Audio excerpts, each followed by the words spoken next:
my friend Brayden just got engaged. Oh. That's a cool notification to get. Yay! All right.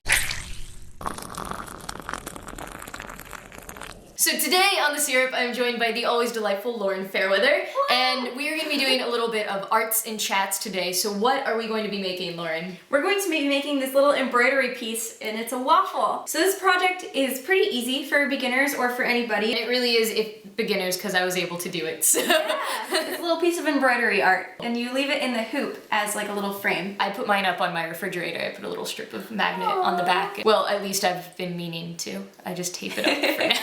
Clearly, I am not as DIY craft oriented as Lauren is. So Lauren's gonna show me how to do it and show all of you how to do it today. Cool. So we're gonna start out with a small embroidery hoop. If you want to do a bigger one, that's okay too. There isn't a pattern or anything for this. It's pretty simple. So if you want to decide to adjust this, you are welcome to. DIY, so you keep the spirit of DIY and create it yourself. Come up with your own like cool, different way to do it. Just like Will It Waffle. Yeah, exactly. Put whatever you want on it. So we're gonna start off by putting some patterned fabric, and we're gonna put it into the embroidery hoop. So if you haven't done this before, you unscrew the top so you can open it up. And then put the smaller hoop behind the fabric and the larger hoop on the top. And then once you have it pulled in, you can tighten it up by screwing this guy in. Now what we're gonna do is we're gonna cut out a waffle shape. I have like this tan piece of felt. I actually found this full of ribbon that is basically the exact size that I want the waffle to be. So I'm gonna use this as a stencil to get a nice round circle. Lightly trace around. And that's the key to making a perfect circle. Don't try to draw it yourself.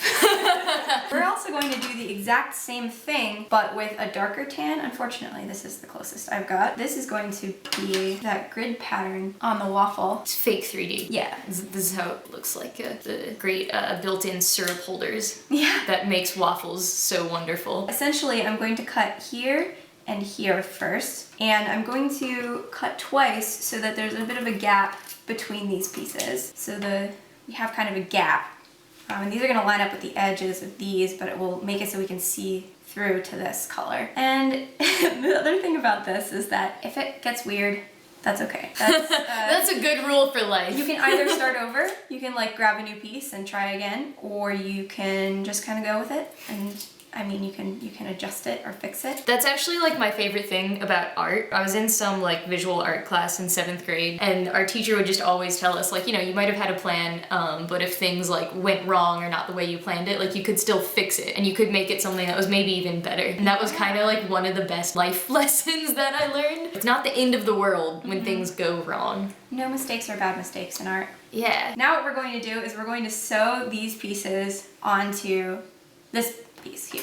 So I'm starting to place them so that the outside edges line up. So you can actually like now seeing what they'll look like, you can take them up and fix them. I did not plan this hashtag shape. I think it's kind of amazing that I that know. just happened. I'm still trying to think of a way to utilize it because like waffles have a natural hashtag pattern in them. I've got to take advantage of that somehow. If you have any ideas, let me know in the comments. So now get some embroidery floss that sort of matches the tan color. So thread your needle and then tie a knot at the end. These kind of look like golden grams, actually. Like golden grams? Yeah.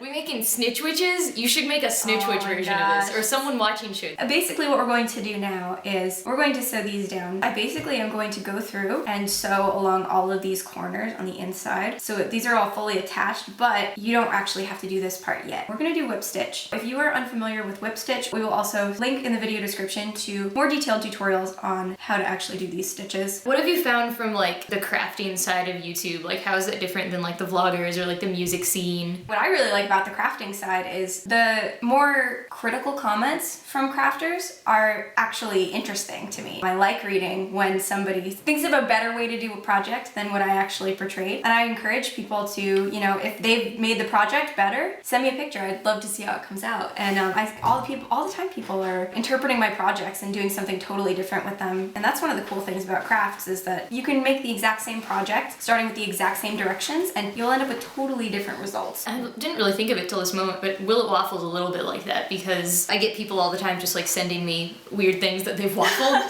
And like some of them are things that I've done done and some of them aren't, but it's like, it's really cool to just sort of have like a whole community of people that are just doing weird things on waffle irons now.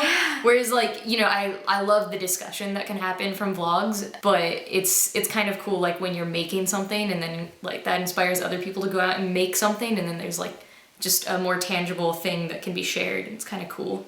Yeah. I think I met someone recently who was wearing radish earrings and said they made them from your tutorial. Oh.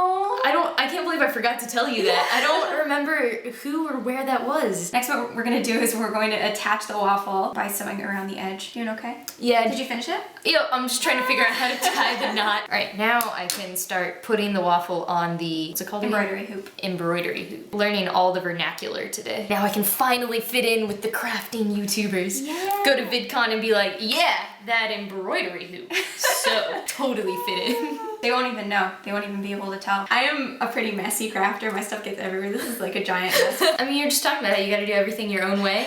So that includes organizing your craft room. Oh gosh, we don't even need to look in there. The corner where I film is beautiful. And then every other square inch of that place is like just jumping over piles of stuff. That is the like secret life of every YouTuber. Yeah. If you ever like visit a YouTuber's house, you'll like find where they film and then you'll see everything around it. And it's just chaos. Yep. And again, if like the waffle's moving around a lot, you guys are welcome to use pins. Just imagine an actual waffle like with legs like hopping around. Why are they trying to sew me to this thing? Oh gosh, waffles have personalities. Waffles do have personalities. Do they scream when you close a waffle iron? Sometimes I do when I close the waffle iron on my hands. Oh no. So once you've totally attached your waffle to your embroidery hoop, all you have to do is flip it over, grab a stitch, put your needle back in the loop to make a knot, and also more knots just to make sure. This is a way that you can kind of adjust your project to be something unique. You can add syrup or butter. So basically I cut out another one of these circles.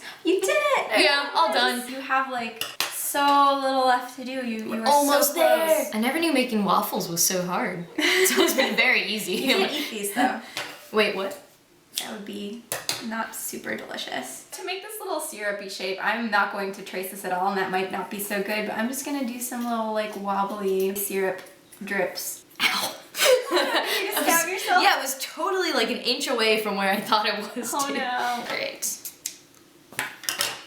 Voila! Yay! I've got my butter. You finished before I did. See? Ha! You couldn't have predicted that. No, definitely not.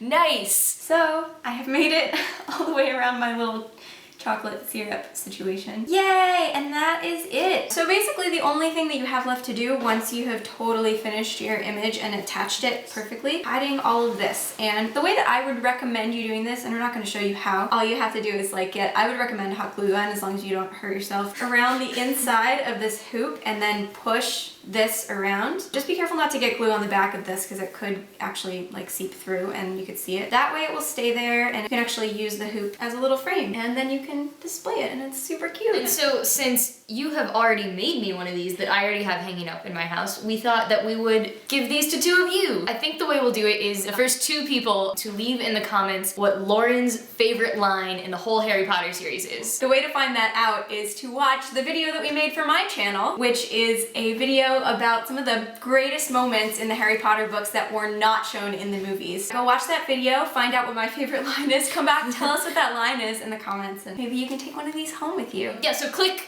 probably Lauren's face to watch that video.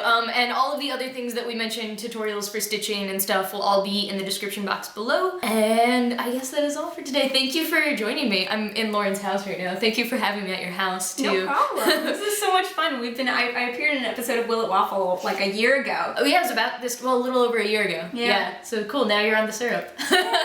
We will see you in the other video in just a moment. So this tin of Spam is at least a decade old. Will it last this long? And more importantly, will it waffle? Oh my god, this is like 12 years old. They look the same, they smell the same. This one's like